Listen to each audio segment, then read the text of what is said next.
My friends, earlier this week, an extraordinary American gave a historic speech.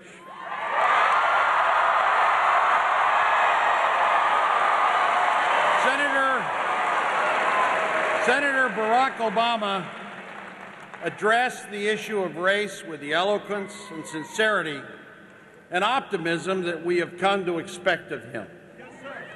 He didn't evade the tough issues to soothe us with comforting half-truths. Rather, he inspired us by reminding us of the awesome potential residing in our own responsibility.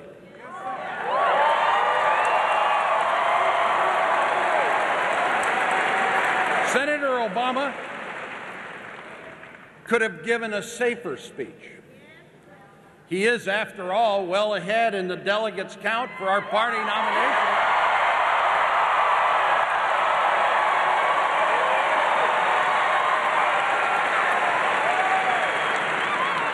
He could have waited for the controversy over the deplorable remarks of Reverend Wright to subside, as it surely would have. Instead, Senator Obama showed us once again what kind of leader he is. He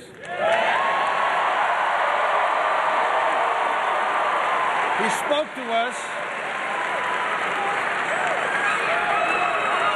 He spoke to us as adults. He spoke to us as adults. He asked us to ponder the rate of our racially divided past, to rise above it, and to seize the opportunity to carry forward of many patriots of all races who struggled and died to bring us together.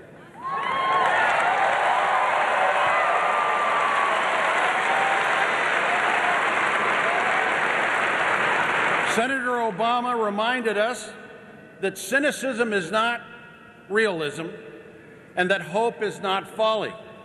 He called upon us not just to dream about a less racially divided America, but also to do the hard work needed to build such an America.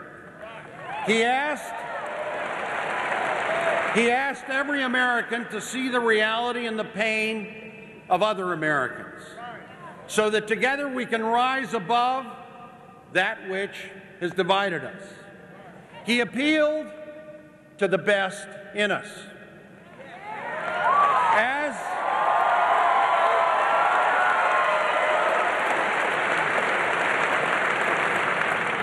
As a Hispanic American, I was particularly touched by his words.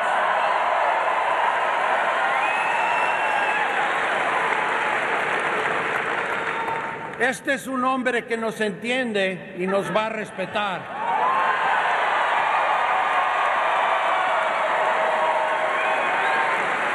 I've been troubled by the demonization of immigrants, specifically Hispanics, by too many in this country.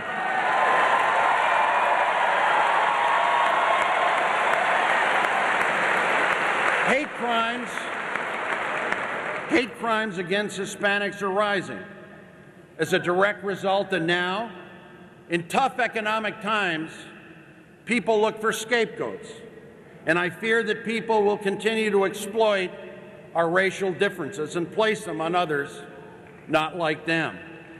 We all know the real culprit, the disastrous economic policies of the Bush administration.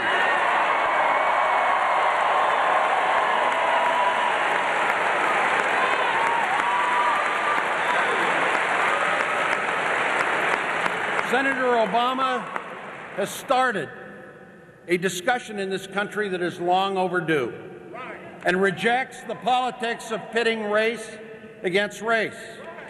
He understands that clearly by only bringing people together and by bridging our differences can we succeed together as Americans.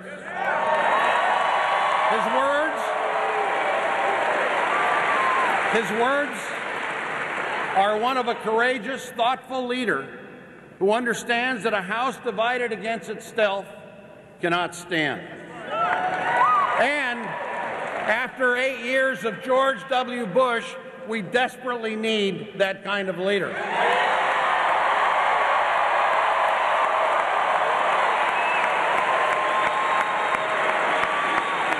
Our national security and our global standing have been gravely damaged by the divided partnership of recent years.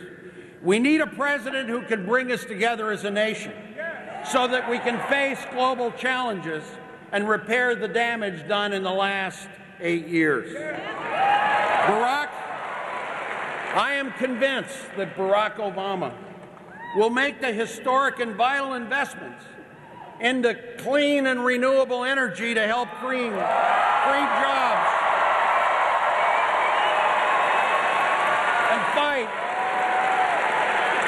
and fight global warming. Barack knows that the safety and future of every American child requires that we restore our shared sense of national purpose so that we can work together to rebuild our alliances and rehabilitate our image in a dangerous world. By uniting our nation, we can reverse America's global decline. We must restore our international reputation, our influence, and our capacity to lead others. America must become the beacon for the world again. We need a foreign policy based upon American ideals and not the mere ideology of a president. A foreign policy of diplomacy and respect for international human rights.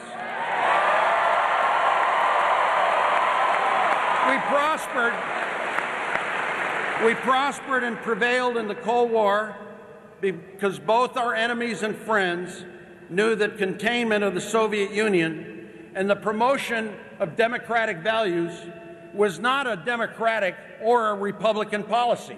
It was an American policy, the very essence of what America was.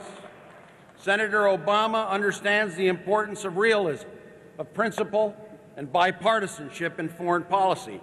He opposed the Iraq War from the beginning because he knew that, despite what the administration claimed, that this war would not be easy. He also opposed the war because he saw the president's rush to employ military force, and to do so without the support of our allies. And he saw the war also what it also became, a terrible source of partisan political division and a catastrophic distraction from the war that had united us against the real threat posed by al-Qaeda.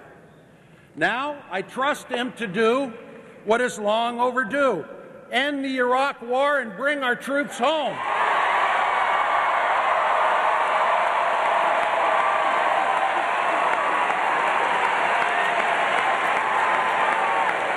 Now, I know Senator Obama quite well. I got to know him when I chaired the last Democratic National Convention, where he gave that wonderful keynote address. And then last year, as we campaigned against each other for the presidency, I came to fully appreciate his steadfast patriotism and remarkable talents.